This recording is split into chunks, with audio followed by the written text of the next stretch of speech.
அமைச்சர்களுடன் நடத்தப்பட்ட பேச்சுவார்த்தைக்கு பிறகு ஜாக்டோ ஜியோ அமைப்பை சேர்ந்த சீனிவாசன் செய்தியாளர்கள் சந்தித்து வருகிறார். நேரலையில் பார்க்கலாம். வரக்கூடிய முடிவுகளை பொறுத்து எங்களுடைய நாளை நடைபெறக்கூடிய மறியல் போராட்டத்தின் முடிவுகளை நாங்கள் தெரிவிப்போம் என்பதை தெரிவித்துக் கொள்கிறோம்.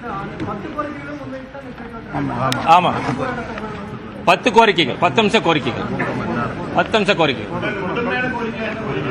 முதன்மையாக அரசு ஊழியர் ஆசிரியர்களுடைய புதிய ஓய்வூதிய திட்டத்தை ரத்து செய்துவிட்டு பழைய ஓய்வு திட்டத்தை அமல்படுத்த வேண்டும். அதேபோல அரசு ஊழியர் ஆசிரியர்களுடைய மிக பிரதானமான கோரிக்கையான சரண் விடுப்பு தொகையை திரும்ப வழங்க வேண்டும் என்ற கோரிக்கை. அது மட்டுமல்லாமல் இன்றைக்கு அரசு துறைகளில் இன்னைக்கு எல்லா துறைகளிலும் இன்றைக்கு அவுட் சோர்சிங் கான்ட்ராக்ட் முறையில் இன்றைக்கு பணி நியமனம் என்பது நடைபெற்றுக் கொண்டிருக்கின்றது. ஆகவே அந்த ஊழியர்களை முறையான காலமுறை ஊதியத்திலே அமல்படுத்த வேண்டும். குறிப்பாக சொல்ல வேண்டும் என்றால் சத்துணவு ஊழியர்கள், அங்கன்வாடி ஊழியர்கள், வருவாய் கிராம உதவியாளர்கள், ஊர்ப்புற நூலர்கள், PPP COE ஊழியர்கள், பல்வேறு ஊழியர்கள் இன்றைக்கு தொகுப்பூதியத்திலே பணிபுரிந்து கொண்டிருக்கின்றார்கள். அவர்களை முறையான காலமுறை ஊதியத்திலே வரைமுறைப்படுத்த வேண்டும் என்ற கோரிக்கையை வலியுறுத்துகின்றோம். அது மட்டுமல்லாமல் இன்றைக்கு இடைநிலை ஆசிரியர்களுக்கான அந்த ஊதிய முரண்பாடுகள், பதவி உயர்வில் ஏற்பட்டிருக்கிற முரண்பாடுகள், அது மட்டுமல்லாமல் இன்றைக்கு அரசு துறையில் இன்னைக்கு கிட்டத்தட்ட ஒரு 4.5 லட்சத்துக்கும் மேற்பட்ட காலி பணியாளர்கள் என்பது இன்றைக்கு இருக்கின்றது.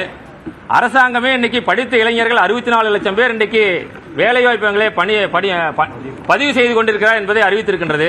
ஆகவே அந்த படித்த இளைஞர்களுக்கு காலியாக உள்ள அரசு காலியிடங்களில் பணி நியமனங்களை வழங்க வேண்டும் என்ற கோரிக்கையை வலியுறுத்தி நாங்கள் இந்த கோரிக்கைகளை வலியுறுத்தியிருக்கின்றோம்.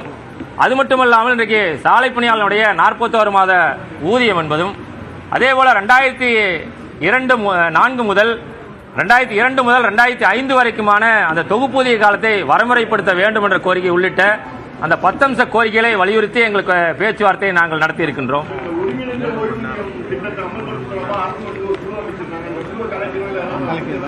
ஒருங்கிணைந்த ஓய்வு திட்டத்தில் எங்களுக்கு உடன்பாடு இல்லை. எங்களுடைய முழுமையான உத்தரவாதமான கோரிக்கை என்பது பழைய ஓய்வு திட்டம். அரசாங்கம் அறிவித்திருக்கக்கூடிய ஒருங்கிணைந்த ஓய்வூதியம், புதிய பென்ஷன் திட்டம், guaranteed pension scheme, assured pension எல்லாமே அரசு ஊழியர் ஆசிரியர்களுக்கு எதிரான குழு என்பதை நாங்கள் உறுதியாக இருக்கின்றோம்.